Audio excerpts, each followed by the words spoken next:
Good morning, personal finance students. Today is Friday, December 4th, 2020. Here's your assignment list for today. So if you're watching this, you're doing step one that I asked you to do, which is watch the tutorial video. I'm going to walk you through how to do this buying a home worksheet. If you, hopefully this will kind of make sense after I go through it. So this buying a home worksheet, you click that link, make a copy of it, right? File, make a copy, and then you're going to share that with me when you're done. So you're going to go house shopping today, all right? It says it's time to find your dream home, but don't forget you need a way to pay for it. And so we're going to figure out what an ideal home in your area costs and explore differences. So what you're going to do first is you're going to look back at your My Life, My Decision research in colleges and careers, and you're going to figure out, okay, like what was my salary in the job you're most likely to be pursuing for your future. So then you'll take a look at that and you'll put your salary right here, okay? So you'll put that salary in there. Let's say that it's $80,000, okay? I would type in $80,000 in step one, okay? And then in step two, we're gonna multiply our salary by 3. That's going to give us our maximum home price. Now, this isn't perfect math. However, it's going to give us at least a fairly good guesstimate. All right, so we're just focusing on just your salary, all right, from your first big boy or big girl job. And like I said, I'm going to use that My Life, My Decision research in colleges and careers to find that. All right, then step 3, you're going to find a home within your budget in a place that you'd like to live. You know, there's tons of different places to find this, but these are 3 different sites that I've had good luck with. I'll just show you the first one. So what I would do, like let's say that I want to live in Duluth, Minnesota. Okay. All right. And let's say, so like I already did that $80,000, my price range, I can actually change the maximum here to like 250,000. So that way it doesn't even show me anything more than that. All right. And then, you know, let's say that I find, yeah, all right, I find one that I like. I've looked at different pictures and then I like this one, okay? So I can copy that image, all right, because it says insert a picture of the house, okay?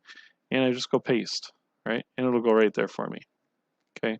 And then it says list the price of your house here. Well, it looks like, let's see, 225,000, okay? So I would put that right there, all right? Then it says calculate the down payment. I take that 225,000 and I multiply it by 0.2, all right? So I get my calculator out, okay? And I multiply the price of the house times 0.2. Okay, that's going to give me the down payment. All right, so I've got $45,000. So that goes right there, $45,000. So again, I've got the price, I've got my down payment that I just calculated, and then I'm going to calculate the loan amount, right? So then I've got my loan amount here that I'm going to calculate. The way that I figure that out is I take the price of the home and I subtract the down payment, right? So I've got my price right here, 225,000. You can come in minus 45,000. All right, and then that'll get me 180,000. So I put that right there. Then I'm going to throw that into my mortgage calculator, right? So I've got this right here, and then I'm going to put my loan amount in there. So in this scenario, I've got 180,000. Then I'm just going to look at each of those examples there, all right? And I will put that in. So the first one is 15-year mortgage, 3% interest rate.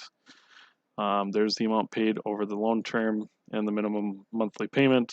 It will spit out calculations for me using that mortgage calculator, right? So I just put in the interest rate, which is 3%. Okay, and then the length of loan. Now notice that this is in months. There's 12 months in a year, right? So we take 15 times 12 and we'll get our 180 months. Okay, so we put 180 months in there, click calculate, and it'll, like I said, it'll show us all the information, total payment amount, total finance charge, months to pay off, and that's what I will put in for those 3 different scenarios. Like I said, you're gonna have to change your numbers, all right? Then which mortgage would you choose and why?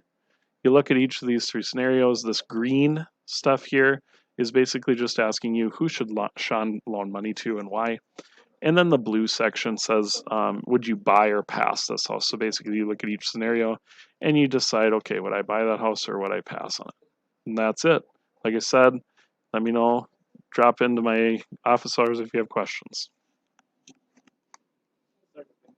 All good. You bet.